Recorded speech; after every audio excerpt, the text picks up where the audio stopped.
Sponsored by நெட்கோ studio வழங்கும் சீரன் திரைப்படம் விரைவில்.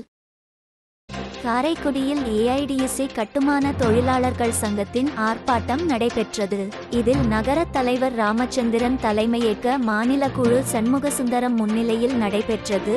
ஒன்றிய மோடி அரசு கட்டுமான தொழிலாளர் சட்டத்தை கலைத்தது. நலநிதி என்கிற பெயரில் நாடு முழுவதும் வசூல் செய்த பல லட்சம் கோடி ரூபாயை பயன்பாட்டுக்கு கொண்டு வராமல் இருப்பது, ESL, PF மறுப்பது, சமவேலைக்கு சம ஊதியம் வழங்காமல் இருப்பது ஆகியவற்றை கண்டித்து ஆர்ப்பாட்டம் நடைபெற்றது.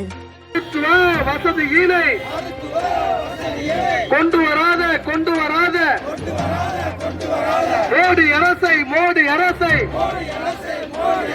வன்மையாக கண்டிக்கின்றோம். கட்டிட தொழிலாளர்களுக்கு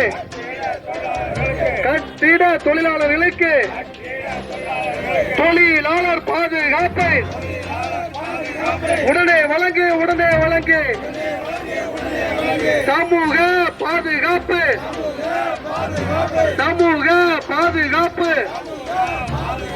நிதியினை.